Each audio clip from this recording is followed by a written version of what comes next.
Hello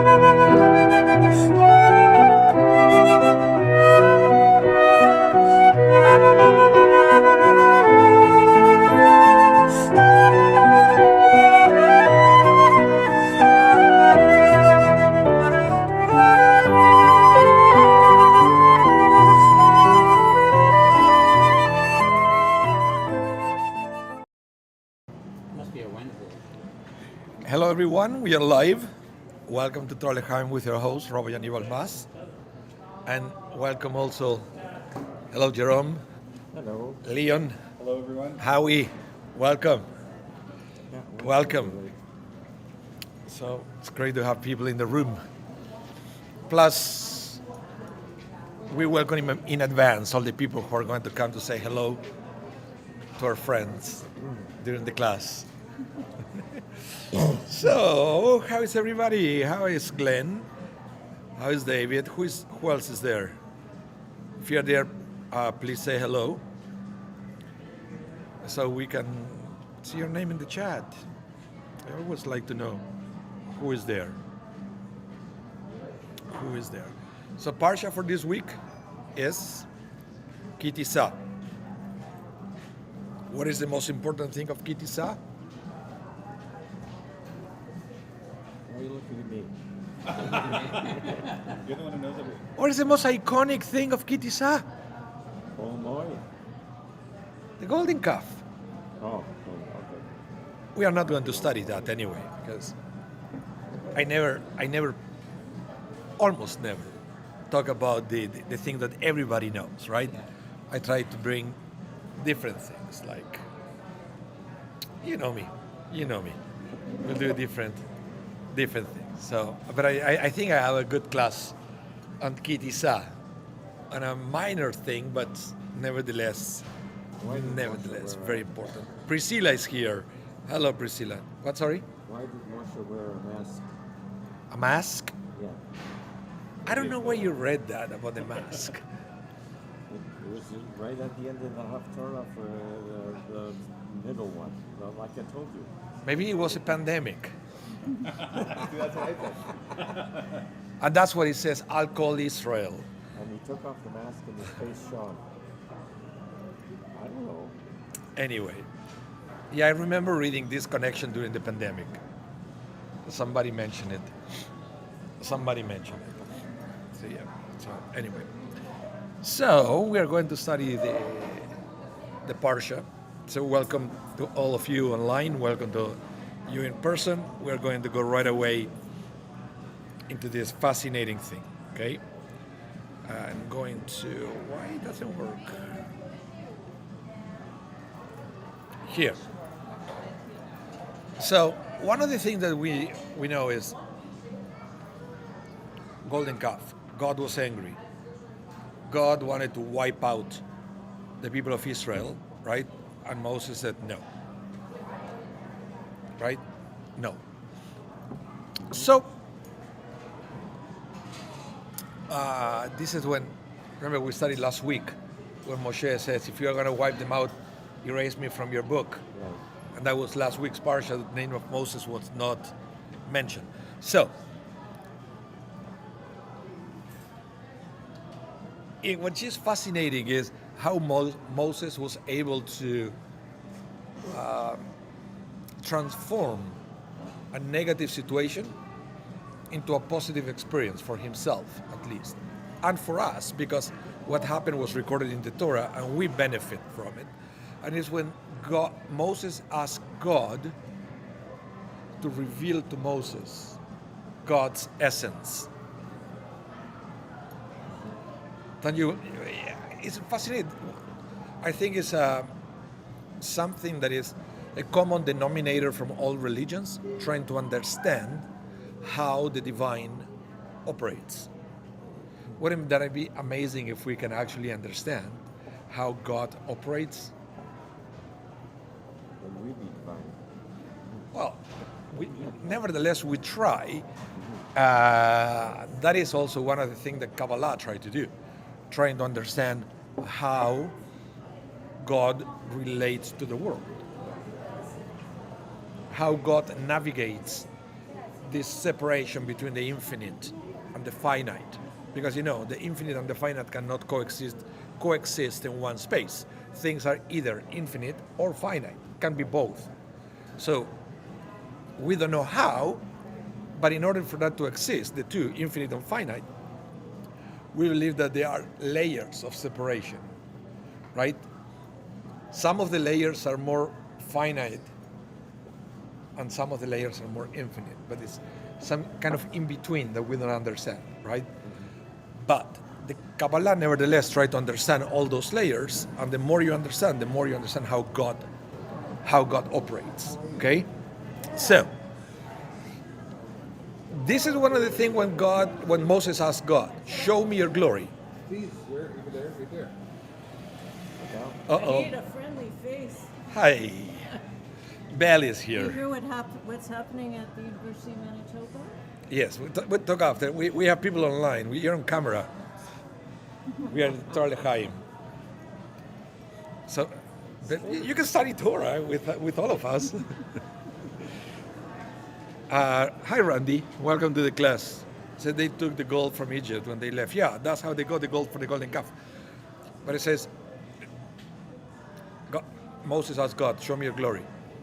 And God says this. The Lord passed before him, before Moses, and proclaimed, Adonai, Adonai, God, merciful and gracious, slow to anger, and plenteous in mercy and truth, keeping mercy unto thousands, forgiving iniquity and transgression and sin and pardoning.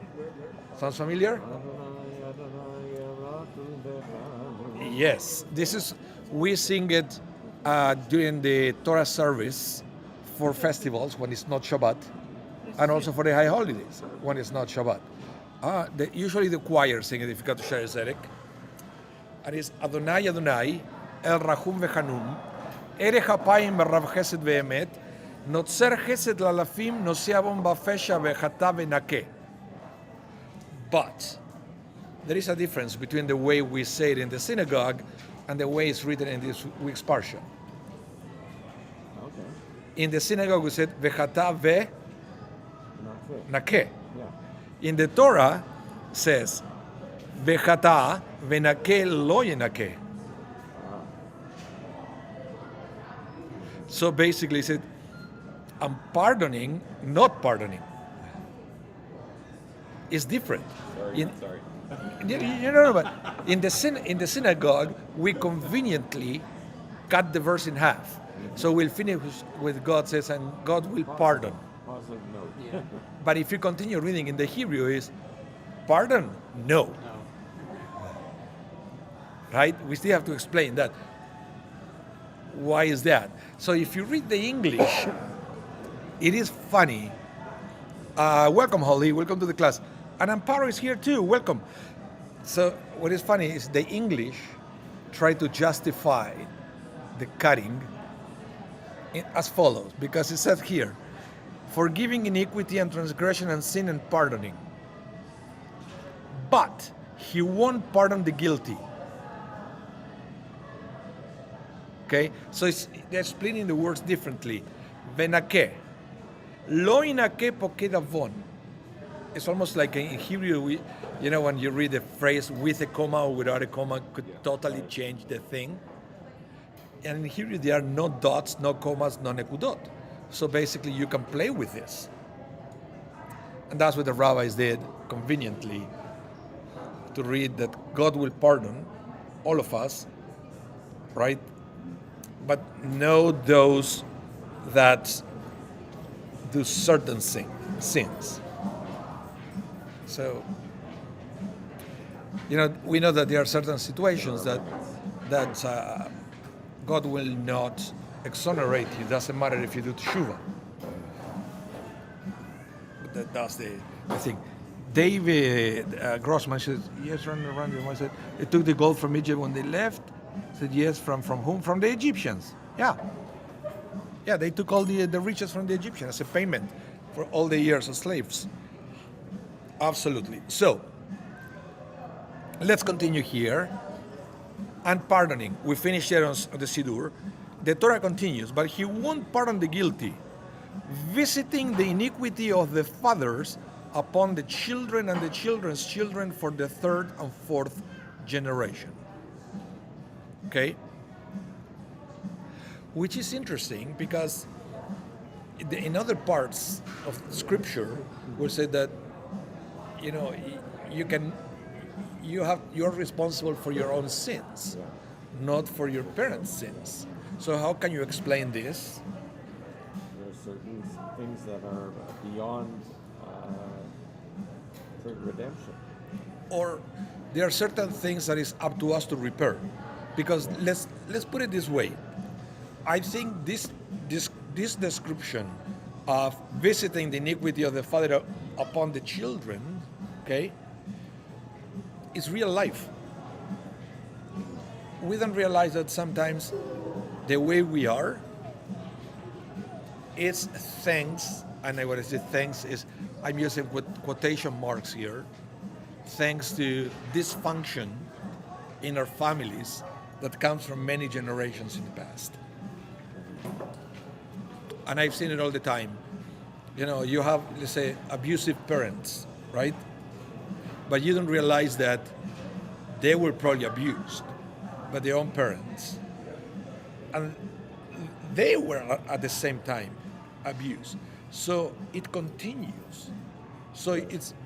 But it's up to us to cut that chain and to create a new reality for the following generations. So, but it's like everything else. It's part of the Teshuvah process when you have to realize that.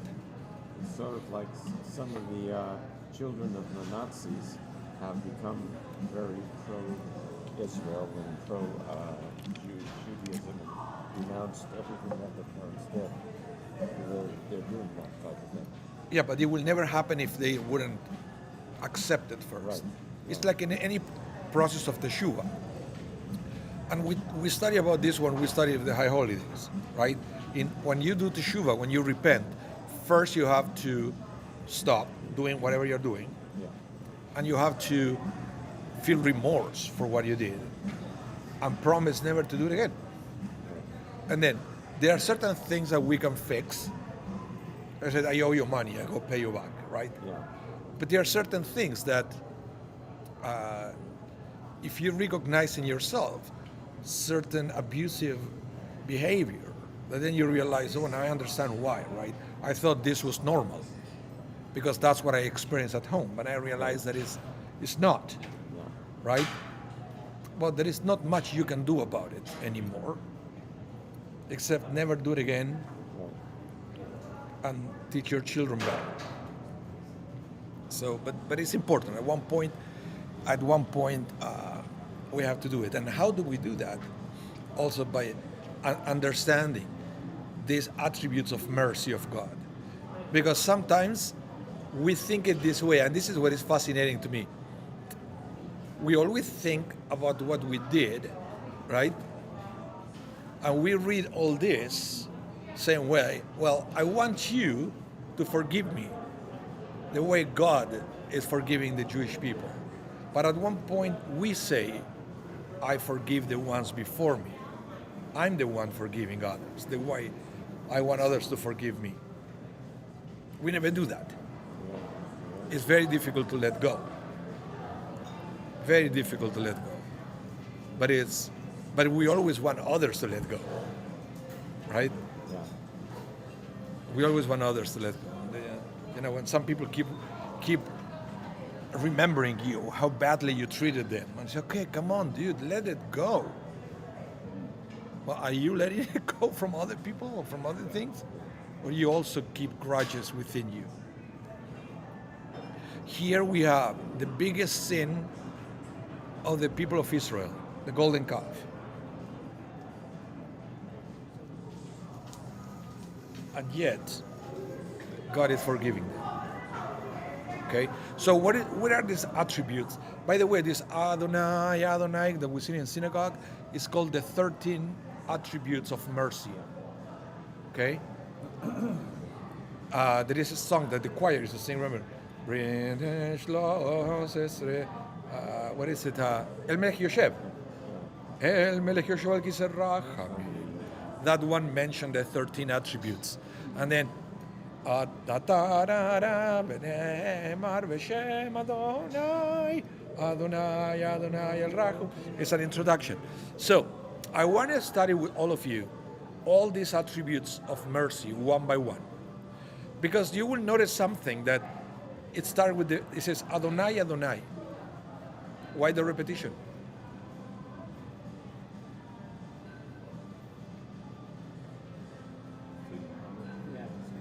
What is it? Like, my name is Bond, James Bond. Is it like that? Right? This is Adonai. Adonai. Do you Right? remember not to do wrong, maybe? So, I don't know. Well, this is, I will tell you the way that rabbis explained this. So I'm going to go to the next slide. Okay? Now, the number 13 is adopted from Talmudic and rabbinic traditions. So, if I don't coach you, you will never count 13 there. Okay? Yeah. But the rabbis split the verse into 13 principles. Okay? There are no hints in the Torah to split it into 13. But that's the number the rabbis chose in the Talmud. Okay? So the number 13 is adopted from Talmudic and rabbinic tradition. There are divergent opinions as to which word they begin and with which they conclude. So this is interesting. There is no unanimous opinion. They all agree that it's 13. But which one?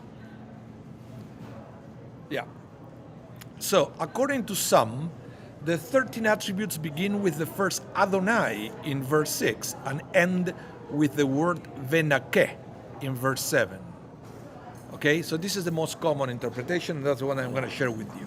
So, let's go. Adonai, Adonai, El Rahum Vehanum. Let's start. Adonai. What is the first Adonai? Compassion before a sin.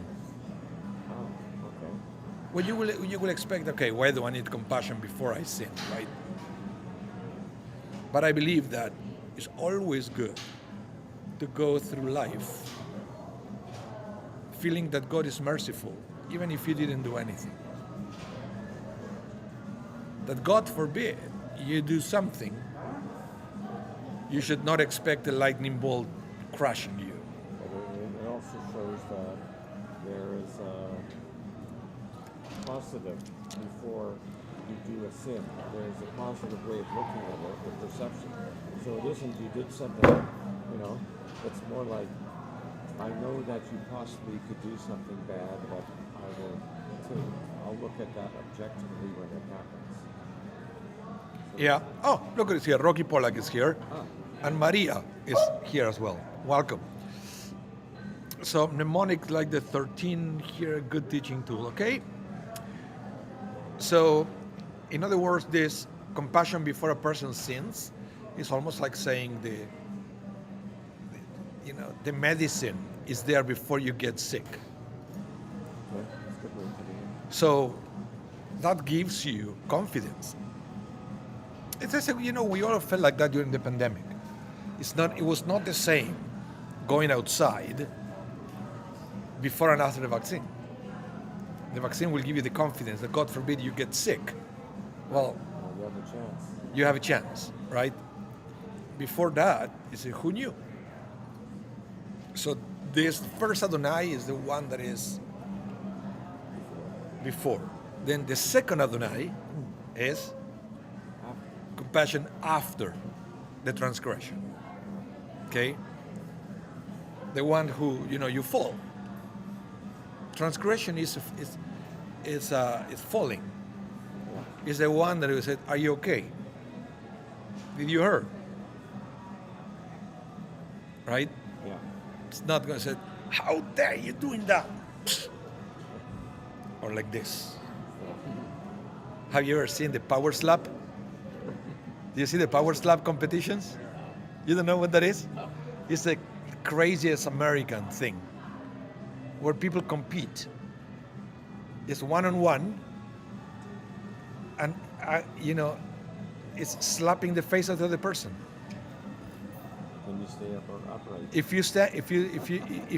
If I'm not knocking you out, then you do it on me. And then I think they have like I don't know how many back and forth, and then there is a jury that will decide who wins based on technique and. Yeah. Talk about your brain injuries. It's a slap. It's a crazy thing, but it's a thing. It looks like a joke, but it's a thing. Anyway, so it's the good. It's this verse. The second Adonai is the one who will tell you, no, are you okay? Oh no, I'm not, because I transgress. Don't worry. Are you okay? We can work it out. Next. Then it says El Rahum veHanun, and the rabbis split the three words El, Rahum, and Hanun, three different things. What is El? It's another name of God. Aha. Listen, El, God mighty in compassion to give all creatures according to their needs. And we are going to study in a few minutes how different name of God refer to different attributes of God always. So you see how the Torah will mention Adonai or mention Elohim and refer to different aspects of God that sometimes they are very difficult to put together. I will leave that floating there until we go into detail. Next word is Rahum. What is Rahum? Merciful. Okay? That humankind may not be distressed. Next word is veHanun. What is Hanun? What is Hen? Hen.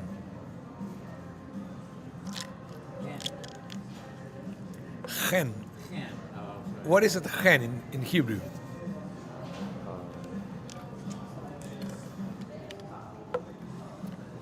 It's a word that if I say it, you will say, oh, come on, Rabbi, that's a Christian concept. Yep. Grace. Amazing grace. I said, oh, come on, we don't talk about grace in Judaism. Oh, really? So what is Hen then? Why do we say God is Hanun? Gracious. So we have to understand here, here it says Hanun, God is gracious. Why is that important? In case that humankind is already in distress. What is Hen? What is grace? You see, this makes me crazy that we don't talk about these things. We believe it's a Christian concept, right? They talk about the grace of God. We don't. We said, no, the most important thing is what we have to do, right? Tikkun olam. And that's the only thing. That's not the only thing. It's very important to get familiar with these other concepts of God. Grace is when God does something for you that you don't deserve. It's the opposite of giving you something because you deserve it. It's not a reward. Sorry? It's not a reward. It's not a reward. It's the most beautiful way of giving. Not because you deserve it, not because I want anything in retribution. Just giving you. Same thing with tzedakah. You want to give it an honest mistake. And you see, when sometimes you get blessed in your life and you say, I don't understand, I don't get it, because I know that I haven't been a good person. Or even if you're a religious person, you said, I know that I haven't gone to synagogue in 5 years, right? I don't even remember where my tefillin are. And yet, God, you're blessing me with I don't know, beautiful children or a wonderful job. I said, why? Because God is Hanun. Hanun. And God rather, and this is what you have to remember, God rather gets your attention through Hen than through trouble. Because God wants our attention, right? Because God wants us to develop a relationship with God. So, God will always try first to get our attention through blessings. I give you freely, and then you will say, I don't deserve it, so how much I have it? So there are two possible answers for that. Number one, luck. It's random, right? And then if that's the way you go through life, that's okay. If that's your answer, every time something happens to you is random, sorry, that's fine. But the other way is, I don't deserve it, yet I have it. Thank you, God. Can we be friends? There you go. That mission accomplished from God. So if that doesn't work, you may get a slap. And say, hey, why would you do that? Oh, now you remember I'm here. But that's okay. Welcome back. Give me a hug. So, Rahum, Vechanun. Next, Ere Hapaim. What is Ere Hapaim? Slow to anger. It means that if you get some retribution, it won't be at the first strike. Okay? You say slow to anger? Anger. Okay. Slow to anger. It's like Okay. you really have to go around for a long time. It's in one of the prayers. Ere Hapaim v'Rav Chesed v'Emet. Is Adonai, Adonai. Yeah. Next, Ere Hapaim v'Rav Chesed. Come on, what is this? Rav Chesed. Lots of chesed. How do you do chesed? Loving kindness. Here you see the translation is plenty of mercy, but it's not really mercy. Chesed is kindness. Chesed is kindness. Plenty of kindness. Ve'emet, and truth. Notzer chesed la'alafim, keeping mercy into thousands. Okay? Because basically what happened, what the text will say, is that God keeps the mercy into 1,000 generations, but the repercussion for transgression only for 3 generations. So there is a disbalance there, which is interesting. Let me give you now a little bit of theological understanding here, okay? Because you have to understand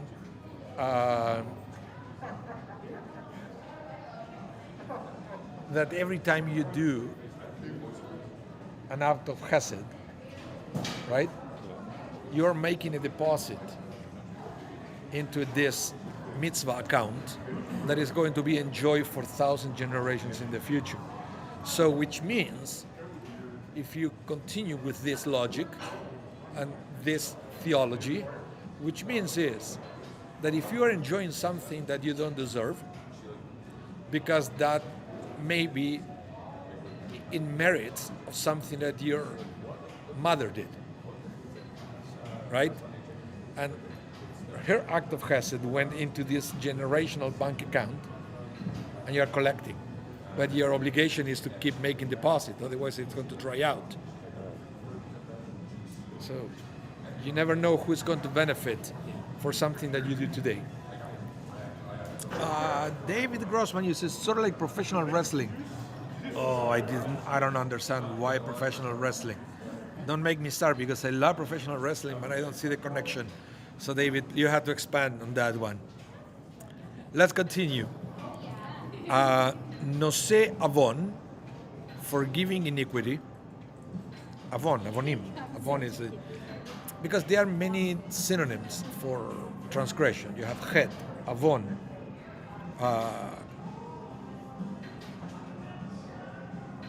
fesha. They are synonyms, but not synonyms.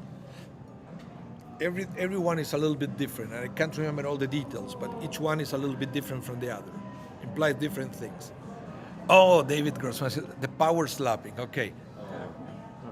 Now, but professional wrestling, they do it on the chest. How they call it? The chop something. It's that you do this with the inside of the hand, and it's so loud that if you're in a 30,000 people arena, you will hear it. It's like covering your hands for clapping. There is a guy in WWE.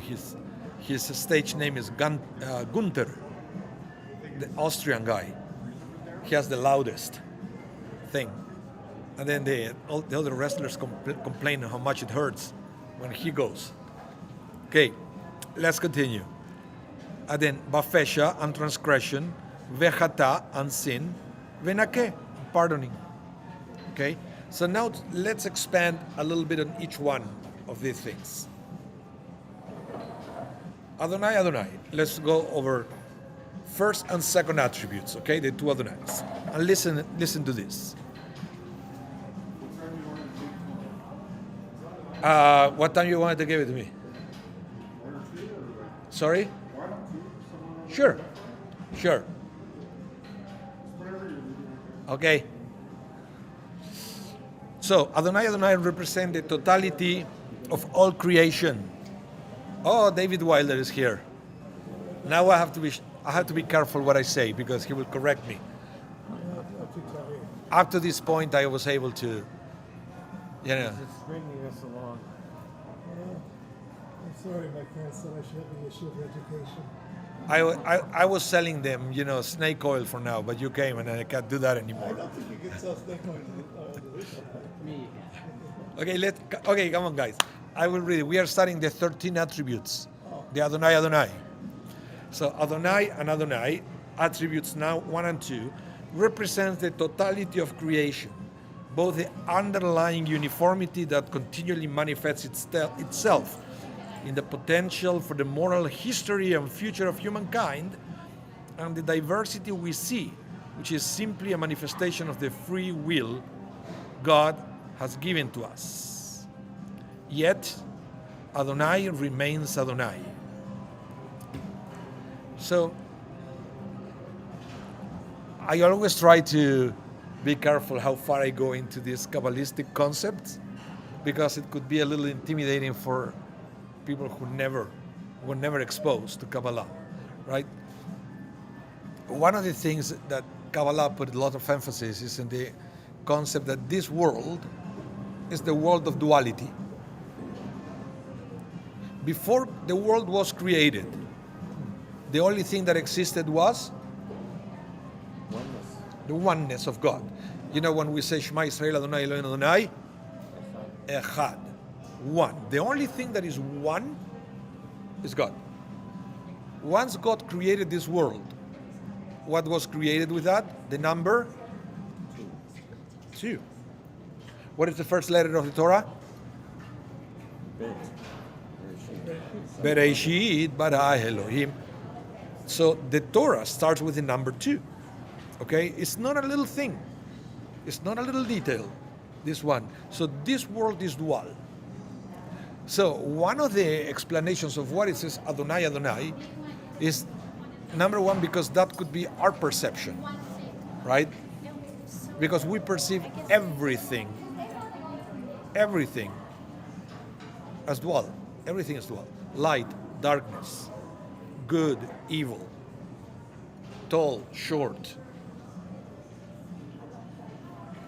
But it says, even though we may perceive God as part of the world of duality, it's not. That's what it said. Adonai is always Adonai. Adonai is always one. But not one as a number. In Kabbalah, they don't talk about number 1 in this world.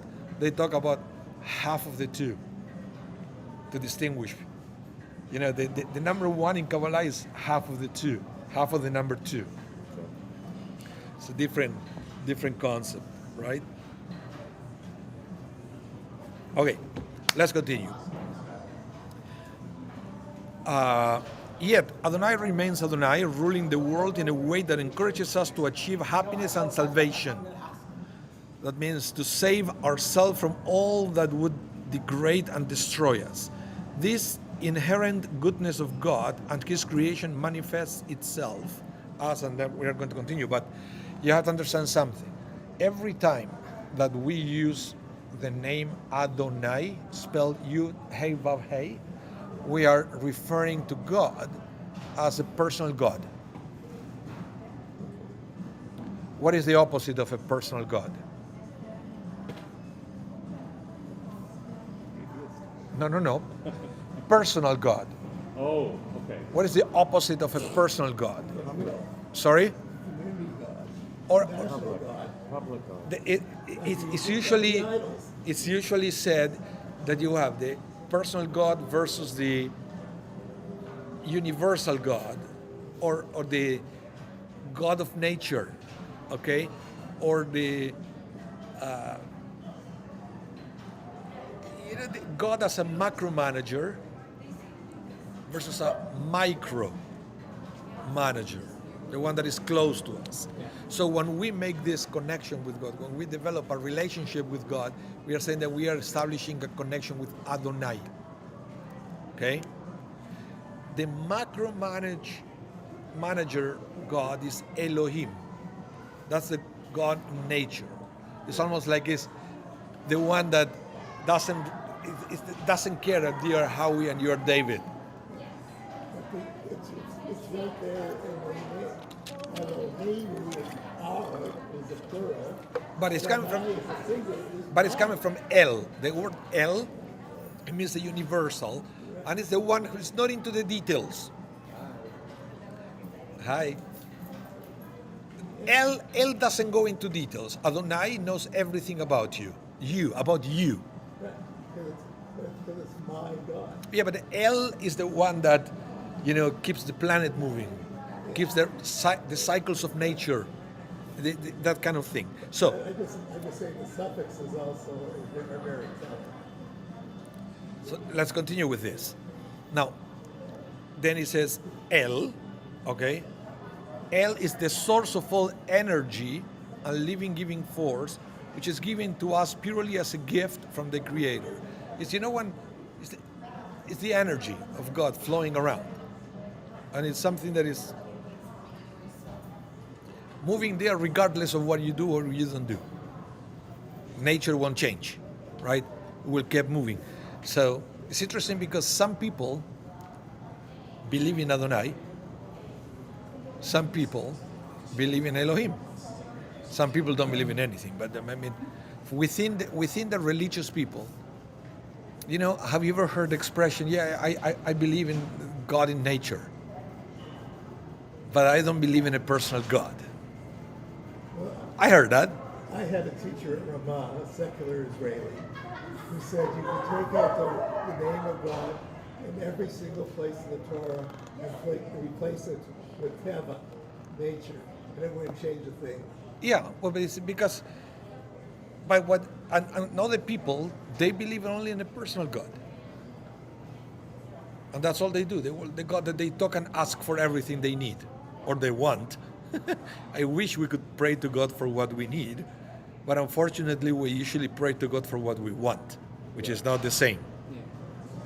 I heard one, I think it was Soloveitchik, that he said that the challenge is, you come to synagogue knowing what you want. You go home knowing what you need. That is an answered prayer when you know what you need. You come knowing what you want, you go knowing what you need. Fantastic. Let's continue. Now the concept of Rahum, okay? Compassionate or merciful, Rahum. What is the root for Rahum? Rechem, mother's womb. This is not a minor thing. So God's compassion is such that whenever we stop destroying or degrading life while it still lives, God cares for it and returns it to life, including ourselves. Now, I don't think the word mercy in English triggers the same image that the word Rahum in Hebrew. Because if you understand Hebrew by saying the word Rahum, if you imagine yourself within a womb and you can feel the loving care of a mother, it's a totally different feeling. So that's the problem with translations. Translations will help you understand certain concept, but they won't trigger the same images. And that's the way we learn. We are not aware of this, right? But every time somebody explains something to you, you visualize it. So it's not the same. We visualize one thing when it said Rahum, Rahamim, the womb, the protection of the womb. They said mercy. I don't know. I don't know what mercy is coming from, but I don't get that same idea. I wish I could translate I wish I understood mercy. Translate that because to me, mercy is like mercy on the soul, and mercy on them. It's sort of like feel sorry for them. Yeah. Or, and I remember in Spanish you said misericordia. Okay. Do we have something like that in English? Misericordia or something like that. But it's a. There used to be a. I was thinking that too. There used to be a guy in Argentina at the cemetery. Was an old man who was a shaman at the cemetery. He used to do funerals sometimes when there was no other officiant, and his Spanish was terrible. He spoke Yiddish, a little bit of Hebrew, and almost no Spanish, right? But sometimes people will ask him to translate. So he will do the Mullah Rachamim with a nice singing voice with that Yiddish flavor. And then we said, merciful God, right? El Mullah Rachamim. In Spanish is Dios lleno de misericordia. But the guy was said, Dios lleno de misericordia. It was a misery cordia. Oh, and we told him many times, it's not miseria cordia, it's misericordia. He will do his thing. Well, that's the problem that we have with many of the newer modern chazans try to incorporate these new modern tunes into the liturgy but don't understand the Hebrew. Yeah, I used to have this. I had this conversation. In fact, he prepared a lecture on it. Mayor Finkelstein, when he came to Winnipeg, he talked about Hazanim that they compose without knowing where to put the right accents, the right accents, right? And he talked about Craig Taubman and Debbie Friedman, that they wouldn't put the accent in the right place. So it's almost like they had the melody first, and then they see how they can adjust the melody to a text. So they have the melody and say, okay, let's see what text fits better my melody now. And Finkelstein was saying, for example, when he composed his tune, for example, for the Shalom Aleichem, you realize that if you do Shalom Aleichem Malachei Yasharet, all the accents are wrong. Should be Shalom Aleichem Malachei Asharet. But if you sing it like that, doesn't sound good. Shalom Aleichem Malachei Asharet. So Finkelstein said when he composed a melody, he went by the metric of the song. And he would do Shalom Aleichem Malachei Asharet Malachei Elyon. As soon as he started to read it with the right accent, the melody came to him. I thought it was very interesting. Yeah, it was a very interesting lecture he did. Let's continue. So Rahum. Next. Hanun. As I mentioned before, one of the most underrated words. We usually don't mention it because as soon as we mention it, people think that we became Christians or something. When we dare to say that there is a thing called the grace of God. Because people had in their head, amazing grace, and stuff like that. They said that's not a Jewish concept. Or really, where did they take it from? And now we cannot use it because it will become very popular in the Christian tradition. That's nonsense. Isn't that beautiful to think that it's a God that it will give you something even if you don't deserve it? How does it make you feel to know that God will give you things without you deserving it? If you want to fulfill God's desire for you to deserve it. Or at least to establish a channel of good, but that is to be gracious, right? But at the same time, we learn from it, and it's a beautiful thing. You know, when you go on the street and you see a beggar, right? If you stop thinking, you know what, I won't give you because I'm pretty sure you didn't even try to get a job in the last 10 years, right? So why should I give you money? there is a judgment, right? What do you do without judgment? You give the money.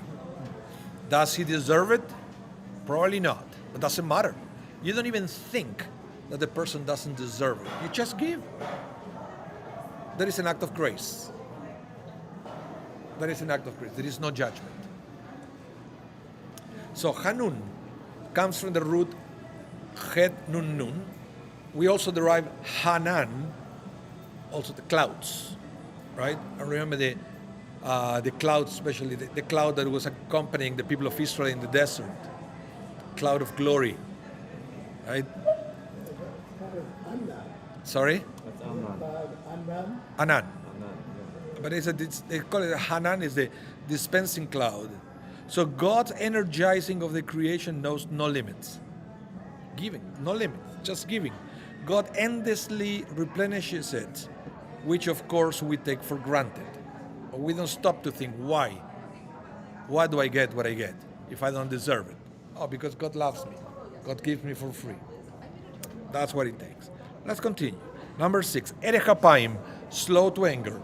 We are allowed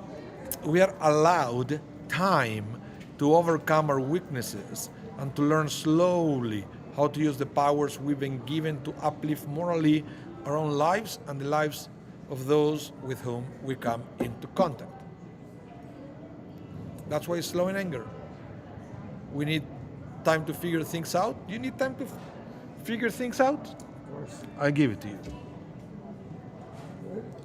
But try to imagine, Leon, when you became the shamans at Shari Zedek, wouldn't you say that it would be wrong to expect of you knowing everything they want, Exactly. right? It takes time to figure things out, and there's always things to figure out. You're not an expert. You know, you can be doing a job 20 years, and there's still something that you didn't hear before. And that's life, and that's what Moshe is letting us know, that God understands that. That we don't come to this world knowing every detail of what we're supposed to do. So God gives us time to figure it out. Now, how does that pi relate to coes, which is the regular word for anger? I don't know. I know of no other word that comes from the same root as a pi. Okay. I don't know. You see, you have tough questions, dude. That's why you came. Next. Because I'm ready Now, for the other lecture. Rav Chesed, abundant in kindness, from the root Chesed, meaning complete devotion to another. To the extent that we are devoted to extending God's goodness into the world, we are given extraordinary grants of energy and satisfaction for our efforts. And we have the obligation to share it with others. Okay? Now it's interesting because out of the patriarchs, this relates more to Abraham. The chesed, the giving, right? Abraham was the one that, 3 people come to visit me, I'll give you. How much do I owe you? Nothing. Take more. Abraham promised them water and shadow, remember? And a little bit of bread. And what did he do? A feast. A full meal. That's the way we do it. That's the way we do it. Next is ve'emet, and truth. God, however, like a good parent, does not humor our flaws and moral missteps, because that will be to our ultimate detriment. And so the Creator has arranged instructive consequences for us. So now the thing is, the fact that God is slow in anger, right? It doesn't mean that God doesn't know what we are doing wrong. We live in a world that everything is relative. There is no truth. Well, to us, to God it is. The only one who knows the truth. Except maybe once we leave this world, we will know the truth as well. Next, number 9, Notzer Chesed Lalafim. I love this one. Preserve of kindness for thousands of generations. Okay? the love that we receive from God, the simcha shel mitzvah, the blessings and joy we receive from doing the mitzvot, act like the seed of a tree of human fulfillment to the thousand generations into the future, which can be an incredible source of meaning and fulfillment in our own lives. Think of Abraham in his tent, which do you think will give him the greater meaning, fulfillment, and contentment? Getting a new tent, more camels, and a double portion of meat on his plate, or the knowledge that the goodness he showed to others will create blessing in the lives of his offspring for 1,000 generations? What do you prefer when you do something good? To get the blessing for you right here, right now, or to extend kindness to your descendants? And kindness. Extend it because I want my rewards and I want my back. So Well- there is one. It is one. How it is, I don't know. Well, it's not that I don't know. I can't imagine it. I know it is, but I cannot imagine it. But I've been taught to expect I would want to hold my pistol points. So that it's sort of like why would I take my hand out until I can get to the Persian prairie when I can sit on them and get to it and throw it. Right. Well, but this is interesting. And this is something perhaps everybody should think it that way. Why do I rather have, right? Do I want to get paid right now? Or I want to get paid in the way of, kindness for my children?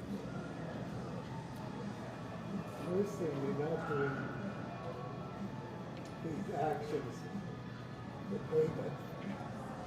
Well, sometimes the rabbi said that it's both. If you live such a life that you want to plant seeds of kindness and blessing for your children, you get blessed as well in the process. This is, you have to imagine that it's a pipe, right? Can you imagine a pipe? That it goes from the river, it's a distribution pipe all the way to the city, right? To distribute the water. Why was the pipe? What is the goal of the pipe? Water to the community. But in the process, it gets wet. But when you say that the goal of the pipe is not to get wet. The pipe is not created to get wet. It's created to move the water from one place to another, but in the process, It's going to get wet. it's going to get wet. So that's happened with us. If we become a conduit of blessings from God to others, we are like a pipe moving water from one place to another. And in the process, we get wet. If you become It's like the feeling you get when you get tzedakah and you feel good inside. or God trusting you funds for you to give tzedakah. You become a pipe, but you get wet in the process. Because you also enjoy from that.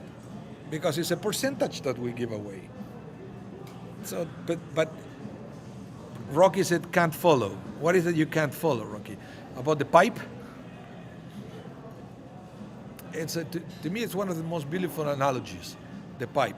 Moving water from one place to the other and getting wet in the process.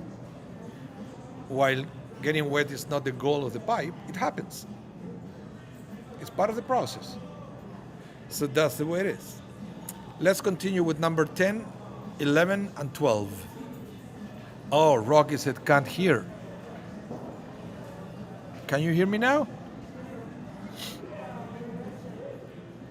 Let's see. Audio. Testing, yeah. I don't know why. Okay. So, Nosea von Vafesha Vechata. It says, oh, you can't hear others. I can't hear others either. Oh, he meant he can't hear us. Yes. So forgiving, literally lifting up iniquity, rebellion, and willful sin, and carelessness or error. Not only does God provide forgiveness, selicha, but atonement, kapara, effectively short-circuiting, as Rabbi Hirsch teaches, the natural process of cause and effect, so that when do teshuvah, the usual consequences of wrongdoing are lifted up from us. Okay? Very interesting. So, in the natural world, every action has a reaction. So, part of the attributes of God is to have the power to stop this process. Okay? So the last one, the 12, is venake, who cleanses. When our teshuvah is genuine and complete, the effects of our wrongdoing on us are completely removed. But only nake. What does it mean, nake? What is naki? Clean. When you take a shower, after you take a shower, it's ani naki. I'm clean now. No, because what happened is, if you imagine that every transgression is a smudge, right? Then what happens when you keep accumulating that? Eventually, if it's rust, whatever, it's unusable. So you need a process to clean all that, and that's why I said it's not only that God, forgives you, He will clean it in the well that is functional again, or you are functional again. That's why it's so important to believe in the process of teshuvah, that we can start again clean. So it's not that you have to carry with you all the dirt that is weighing you down, but that's a problem. That's why I said, what does it mean to let go? Let go is release. Not carry your problem. Release that extra weight that it doesn't allow you to move forward. So that's why these 13 principles cannot end without saying venake and cleaning it, so you can let it go. And that is in this week's parsha. You let it go. I think that's how you have to do it. That is in this week's parsha, ladies and gentlemen, and that's what I wanted to teach. I have more things, but of course we don't have time. I can go with this for another 2 hours. But I guess I already have material for next year for the same parsha. So I'll do it next time. Thank you, Rabbi. Okay, thank you everyone. Remember, if you missed any part of this, it's going to be rebroadcasted tonight at 8 p.m. Central Time. Okay? So you can always do it. Thank you everyone. Have a wonderful rest of your day. And remember, we already started to take order for the Hamantashen. March 15th deadline. So do it now. We can. Deadline's March 15th. I have to convince my wife to do the dulce de leche for this year. To do what? Dulce de leche. Oh gosh. Okay. Dulce de leche Hamantashen, the best Hamantashen ever. Yeah. Okay. Wonderful day, everyone.